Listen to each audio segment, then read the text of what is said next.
आज देश digital India की राह पर तेजी से बढ़ रहा है। भारत में शुरू हुए डिजिटल इंडिया प्रोग्राम की चर्चा दुनिया भर में हो रही है। इसमें सबसे सफल प्रयास रहा भारत का डिजिटल पेमेंट सिस्टम।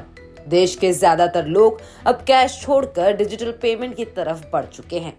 इस कड़ी में भारत के डिजिटल पेमेंट सिस्टम यूपीआई का डंका बज रहा है। ऐसा हम इसलिए कह रहे हैं क्योंकि सोमवार को प्रधानमंत्री नरेंद्र मोदी 2 देशों में यूपीआई की सर्विस लॉन्च करने वाले हैं। इसका मतलब ये कि अब भारत में तैयार किया गया यूपीआई विदेशों में बढ़ चढ़कर इस्तेमाल किया जाएगा। क्या है पूरा मामला, जानेंगे इस रिपोर्ट में। दुनिया के कई बड़े देश भारत में यूपीआई की सफलता की बात करते आ रहे हैं। कई बड़े देश यूपीआई के तर्ज पर अपने पेमेंट सिस्टम्स को तैयार कर रहे हैं। ऐसे में यूपीआई से जुड़ी एक और बड़ी खबर सामने आ गई है। सोमवार यानी 12 फरवरी 2024 को प्रधानमंत्री नरेंद्र मोदी श्रीलंका और मॉरिशस के लिए यूपीआई सर्विस लॉन्च करेंगे। यूपीआई को ग्लोबल प्लेटफॉर्म पर लाने की दिशा में ये एक अहम कदम के तौर पर देखा जा रहा है। श्रीलंका और मॉरिशस में यूपीआई के साथ साथ रुपे कनेक्टिविटी भी दी जाएगी, जो आने वाले सालों में भारत के लिए अहम साबित हो सकता है। अब सवाल ये है कि भारत की इस पहल से क्या फायदा होगा।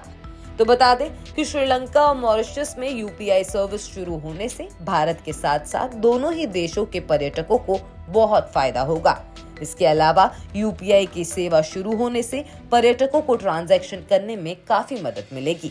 इस लॉन्च से दोनों तरफ के लोगों को सीमा पार भी डिजिटल ट्रांजैक्शन की सुविधाएं मिल सकेंगी। साथ ही इन देशों के साथ भारत की डिजिटल कनेक्टिविटी भी बढ़ेगी। सोशल मीडिया प्लेटफॉर्म एक्स पर जानकारी साझा करते हुए आरबीआई ने लिखा, भारत के प्रधानमंत्री नरेंद्र मोदी, मॉरिशस के पीएम और श्रीलंका के राष्ट्रपति 12 फरवरी को दोपहर 1 बजे यूपीआई और रुपे के ऐतिहासिक लॉन्च के साक्षी बनेंगे। पिछले कुछ सालों में भारत फिनटेक सेक्टर में नई बुलंदियां छू रहा है। श्रीलंका और मॉरिशस से पहले हाल ही में फ्रांस की राजधानी पेरिस में स्थित आईफिल टावर पर भी यूपीआई की सर्विस शुरू की गई थी। फ्रांस इस सेवा को धीरे धीरे पूरे देश में लागू करने वाला है। डिजिटल इंडिया के मद्देनजर शुरू किए गए यूपीआई से लाखों लोग पैसों का लेन देन सिर्फ एक क्लिक में कर पा रहे हैं। खास बात तो ये है कि हर महीने ऑनलाइन पेमेंट की संख्या में बढ़त देखने को मिलती है। डिजिटल इंफ्रास्ट्रक्चर में लगातार आगे बढ़ रहे भारत के इस कदम पर आपकी क्या राय है, हमें कमेंट सेक्शन में जरूर बताएं।